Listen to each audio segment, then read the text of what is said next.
मेरा नाम राशिद ज़हीर और आप देख रहे हैं मेरा न्यूज़ चैनल जिसका नाम है न्यूज़ 9 टीवी। आम आदमी के लिए कानून अलग और स्पेशल यानी कि बड़े लोगों के लिए कानून अलग, इसी बात की बहस पूरे देश में चल रही है। पूरे देश में इस बात की बात चल रही है कि ये जो बुलडोज़र की प्रथा उत्तर प्रदेश से शुरू हुई थी और दिल्ली के अंदर जहांगीरपुरी में जिस तरह से बुलडोज़र ढहाया गया है, बुलडोज़र से लोगों के मकान को ढहाया गया है, इस पर एक चर्चा चल रही है कि क्या ये ठीक है। सुप्रीम कोर्ट की अगर बात माने तो अतिक्रमण वाकई नहीं होना चाहिए, लेकिन ये अतिक्रमण क्या सिर्फ गरीबों के ही हिस्से के अंदर आता है? जो बड़े लोग हैं, जो देश को चलाने वाले लोग हैं, अमीर पर लोग हैं, है ना, या रसूख वाले लोग हैं, उन पर यह अतिक्रमण नहीं चलेगा। इसी बात की बहस पूरे देश में है।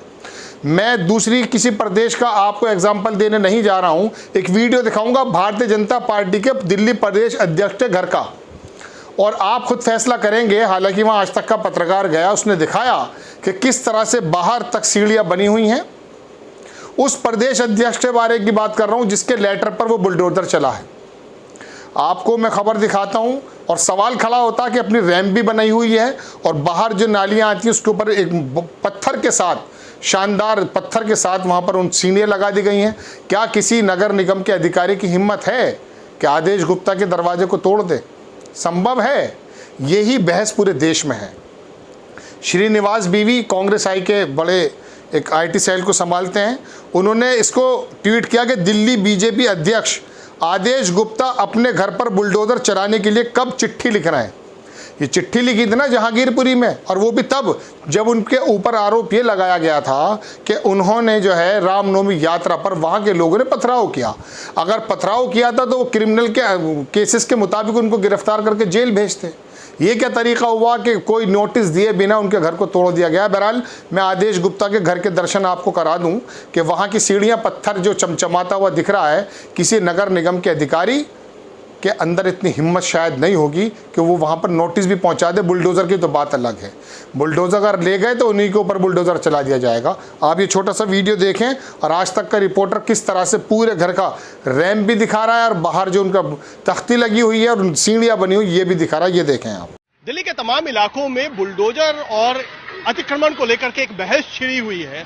अभी हम आदेश गुप्ता जो कि दिल्ली बीजेपी प्रदेश के अध्यक्ष हैं और साथ ही साथ नई दिल्ली म्युनिसिपल कॉर्पोरेशन के पूर्व मेयर भी हैं, उनके घर के ठीक बाहर खड़े हैं। और इस तरीके से हर जगह पर जिस तरीके से सीढ़ियां हैं वो रोड पर निकली हुई हैं। आप ये देख सकते हैं कि बोर्ड भी जो लगा हुआ है वो बिल्कुल फुटपाथ पर लगाया गया है, जो कि नाम का भी बोर्ड है।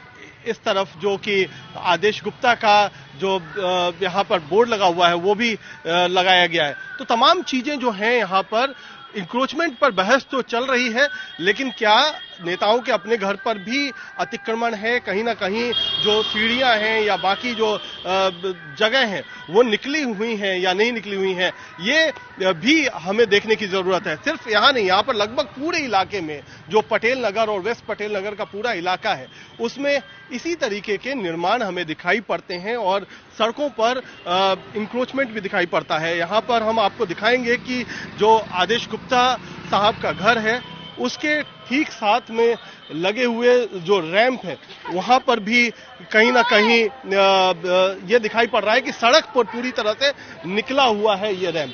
आदेश गुप्ता इस समय घर पर नहीं है, हालांकि हम उनके से भी बात करेंगे, लेकिन कैमरे पर बोलने से लोग मना कर रहे हैं। दरवाजा भी फिलहाल बंद है, लेकिन ये है स्थिति यहाँ पर वेस्ट पटेल नगर में। पूर्व नॉर्थ दिल्ली एमसीडी के मेयर आदेश गुप्ता का, जो कि अभी प्रदेश अध्यक्ष हैं। देख लिया आपने दोस्तों।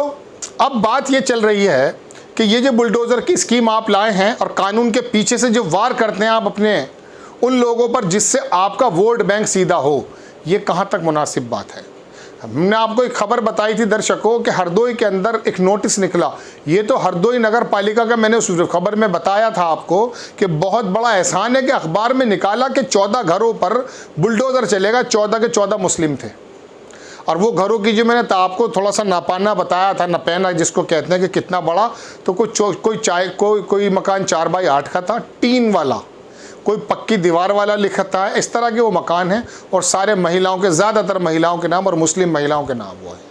लेकिन ये आदेश गुप्ता का मकान मुंह चिड़चिड़ा के देख रहा है उन लोगों को, और ख़ास करके उन लोगों को भी देख रहा है कि जो महाराष्ट्र के अंदर हमारी गोदी मीडिया के जो एंकर्स जिनके गले फट गए थे बॉम्बे जाकर के, जब कंगना रनौत के एक दीवार पर बुलडोजर चला था, वहाँ पर चलवाया था शिवसेना की सरकार ने, तो तमाम लोगों ने, मीडिया ने ऐसा रोना शुरू किया था कि जैसे उनके ऑफिसेस पर जहाँ से वो झूठ का प्रसारण करते हैं उस पर बुलडोजर चल गया। कंगना रनौत उनको अपनी सगी बहन नजर आने लगी थी और तमाम लोग वहां पर चीखने लगे थे कि देखिए उद्धव ठाकरे क्या कर रहे हैं, जबकि वो उद्धव ठाकरे के बारे में बदतमीजी से बात कर रही थी। आज वही मीडिया इस गरीब के मकान को टूटता हुआ देख करके बताती है। अंजना ओम कश्यप पूछती है कि क्या अतिक्रमण ठीक है। अतिक्रमण की अगर बात आ गई दर्शकों, तो ये आज तक का जो ऑफिस है ना, इसको भी अपनी बात का जवाब देना पड़ जाएगा। एक समाजवादी के नेता हैं अमीक जई, उनका मैं वो लगा देता हूँ आपकी स्क्रीन पर। उन्होंने कहा कि द्वेष की राजनीति ठीक नहीं है। आप सत्ता में आए हो तो अपनी औकात, ये शब्द उनके मेरे नहीं हैं, अपनी मत भूलो, द्वेष की राजनीति मत करो। अगर हमने हाई कोर्ट के माध्यम से, ये उनकी बात कर रहा हूँ, समाजवादी वाली पार्टी के जो प्रवक्ता अमीक जय जिनका फोटो लगा हुआ है, उन्होंने फेसबुक में पोस्ट किया और खबर दे रहे थे वो वीडियो में।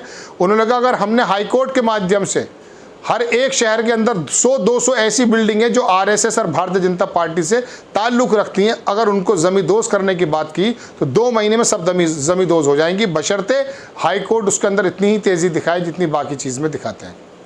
तो दर्शकों, बात यह है कि गरीब की जहांगीरपुरी में जब अतिक्रमण चलता है तो मीडिया भी बताता कि अतिक्रमण नहीं होना चाहिए। आज एनडीटीवी पर एक प्रोग्राम मैं देख रहा था, आप भी देख सकते हैं, वहाँ की ईस्ट वाले वो हैं, क्या कहते हैं, रिपोर्टर, उन्होंने उस जहांगीरपुरी के उस जगह की तस्वीर दिखाई और वहाँ कहा कि यहाँ पर ये पत्थरबाजी हो रही थी, ये सामने मकान तोड़े गए थे अतिक्रमण के माध्यम से, और ये सामने जो बिल्कुल वहाँ पर कूड़े का ढेर है, तरह तरह के जानवर वहाँ पर पले हुए हैं, जो सुबह शाम वहाँ पर नगर निगम की जिम्मेदारी है। लेकिन नगर निगम की जिम्मेदारी उस दिल्ली की गंदगी को दूर करने के लिए नहीं है। रामनवमी की यात्रा पर जो पथराव हुआ है उसके बारे में उनके घरों को तोड़ने के लिए काम किया है। ये डबल स्टैंडर्ड है। इसी बात की नाराज़गी और देश में बहस इसी बात की छिड़ी है कि अगर आपके अंदर वाकई नैतिकता है, आप कानून की उन धाराओं की अंदर सुरंग करके किसी तरह से दिखाते हो कि हम देखो कितना लॉ एंड ऑर्डर कर रहे हैं, तो आपका जो बुलडोज़र है वो उन्हीं लोगों पर क्यों चल रहा है जो आपके विपक्षी हैं या फिर गरीब आदमी हैं। तो दर्शकों, ये देखने की बात है, अगर हिम्मत है वहाँ के नगर निगम में, अब तो तीनों एक साथ कर दिए भारतीय जनता पार्टी ने, आदेश गुप्ता के यहाँ नोटिस भेज कर दिखा दें, दिखाएं कि हम कितने ईमानदार हैं। लेकिन इन सारे अधिकारियों के मकान टूट जाएंगे, बुलडोज़र इन पर चल जाएगा अगर आदेश गुप्ता को लेटर दे दिया। तो ये तस्वीर के दुरंगेपन है और कानून को अगर सही समान रूप में नहीं मिलता है तब सवाल खड़ा करने की ज़रूरत है। और यही काम हमारी मीडिया कर रही है, यानी कि सोशल मीडिया पर कुछ लोग कर रहे हैं। वरना गोदी मीडिया किस तरह का रोल अदा कर रही है तो आप जानते ही हैं। और बेहिस भी हो चुका है इंसान। दर्शकों, ये भी बात मानिए, जब मकान टूटते हैं तो सोचे रामनवमी की यात्रा पे पत्थर फेंकने वालों के मकान टूट रहे हैं, उसमें वो गुप्ता जी हैं जो घसीट कर ले गए हाई कोर्ट में सरकार को, है ना। मंदिर को छोड़ दिया जाता, मस्जिद के आगे का जो वो गलत वैसा हिस्सा बताया जाता अतिक्रमण, वो तोड़ दिया जाता है। ये क्या तरीका है। बहरहाल आपको खबर यही देनी थी कि आदेश गुप्ता के बारे में आज तक ने दिखाया कि हाँ, आप इसको तोड़ कर दिखाइए। खबर आपको कैसी लगी अपनी राय कमेंट्स बॉक्स में ज़रूर दीजिए। चैनल को सब्सक्राइब कीजिए, शेयर कीजिए। नेक्स्ट टाइम मैं किसी और खबर के साथ आता हूँ। जय हिंद।